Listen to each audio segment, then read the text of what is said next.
প্রথমে আমরা বুঝতে চেয়েছি স্থিতায়নটা বললে কি বুঝাবো।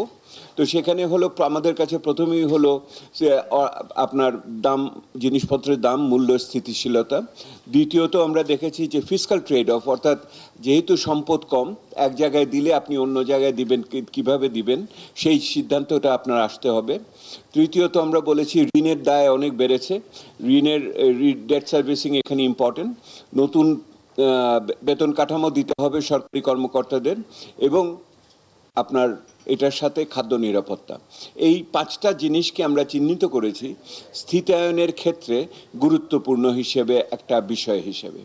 এখন এই স্থিতায়ন থেকে যদি আমার ঘুরে দাঁড়ানোতে যেতে হয় তাহলে, এবং ঘুরে দাঁড়ানো বলতে আমরা বুঝছি যে এখানে জিডিপি গ্রোথ হতে হবে, প্রবৃদ্ধি হতে হবে, বিনিয়োগ বাড়তে হবে, আপনার রপ্তানি বাড়তে হবে, আপনার এইখানে কর্মসংস্থান হতে হবে এবং সামাজিক সুরক্ষাকে বাড়াতে হবে। এইটাতে যদি যেতে হয় তা পথটা হলো সংস্কারের পথ।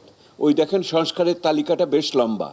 সংস্কারের জন্য আমরা বলছি যে সম্পদ সংগ্রহ করতে হবে, আপনার যে পরিচালন ব্যয় তাকে কমাতে হবে, উন্নয়ন ব্যয়কে বাড়াতে হবে, আপনার ভর্তুকিকে সংহত করতে হবে, এবং ডিরেগুলেশন এবং লিবারালাইজেশন যে শব্দটা আজকাল খুব চালু হয়েছে, বিনিয়ন্ত্রণ এবং উদারীকরণ, সেটা করতে হবে।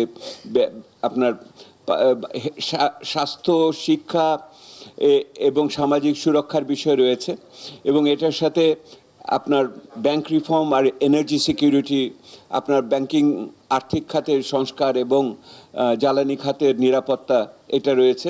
এর পাশাপাশি আপনারা জানেন যে বিভিন্ন অঞ্চলে এখনও যেই সমস্ত বৈষম্য রয়ে গেছে, অঞ্চলভিত্তিক সুষমকরণ, আইএমএফের তালিকা আসছে সামনে, নতুন চুক্তি আসছে, সেখানে কিছু আপনার শর্তাবলী থাকবে, এবং এলডিসি থেকে বেরোনোর জন্য প্রস্তুতির বিপর।